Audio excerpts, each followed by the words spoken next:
Hi friends, food and सफर या चॅनलमध्ये तुमचे स्वागत आहे। आज मी तुम्हाला पनीर मसाला दाखवणार आहे।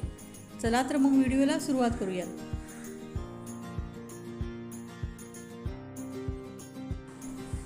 त्यासाठी मी इथे 250 ग्रॅम पनीर घेतलेले आहेत। स्वच्छ धुवून व्यवस्थित त्यात मी लाल तिखट, हळद पावडर व थोडेसे मीठ टाकून मॅरिनेशनसाठी 15 मिनिटे ठेवणार आहे। मसाला व मीठ हे आपण सर्व व्यवस्थित लावून घ्यायचे आहे इथे।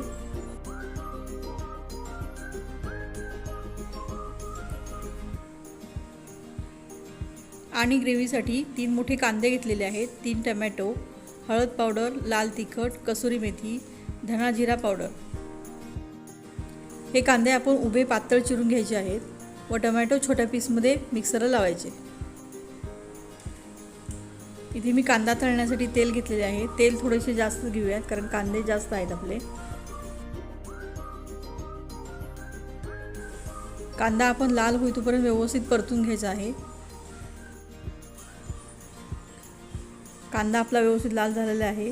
त्यात आपण 1 इंच आलं आणि 3 ते 4 लसणाच्या पाकळ्या काढून मिक्सरला वाटून घ्यायचे। मी इथे टोमॅटोची बारीक प्युरी करून घेतली आहे।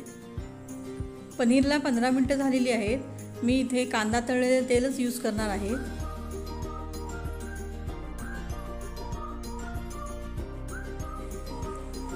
लो फ्लेमवर पनीर साधारण 5 ते 10 मिनिटे आपण फ्राय करून घ्यायचे।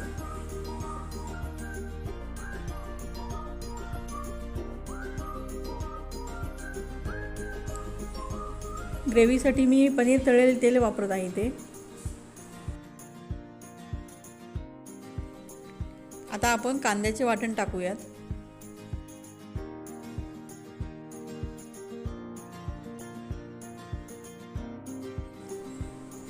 हे कांद्याचे वाटण आपण छान तेल सुटूपर्यंत व्यवस्थित परतूयात।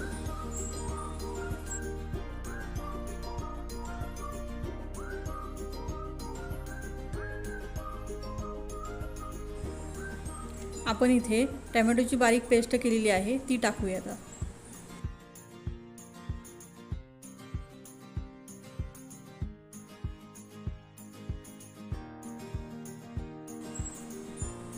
एक 2 मिनिटांसाठी त्याची वाफ काढूयात।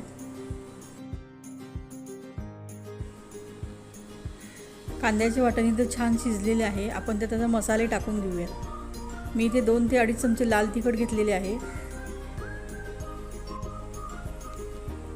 अर्धा चमचा हळद पावडर, 1 चमचा धण्याची पावडर, 1 चमचा जिरा पावडर व थोडीशी कसुरी मेथी टाकून हे छान परतूया।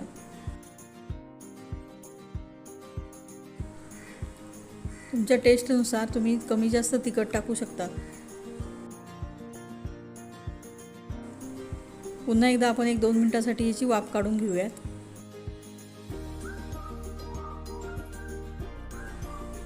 ग्रेव्ही छान झालेली आहे, कलर पण छान आला आहे।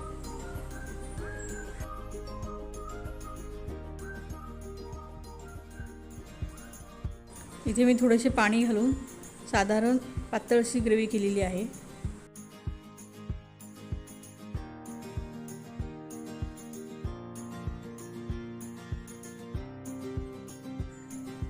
इथे मी चवीनुसार मीठ टाकत आहे। कांदा भाजताना आपण थोडेसे मीठ टाकले होते।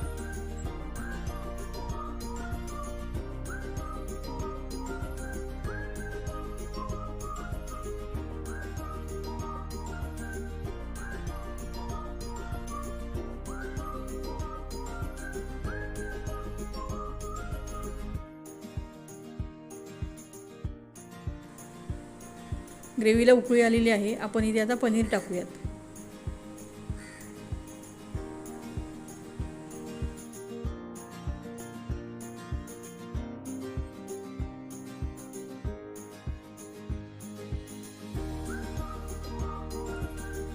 इथे आपला आता पनीर मसाला तयार आहे। आजची पनीरची रेसिपी कशी वाटली हे कमेंट करून नक्की कळवा। व्हिडिओला लाईक, शेअर आणि चॅनलला सबस्क्राईब करायला विसरू नका। थँक्यू।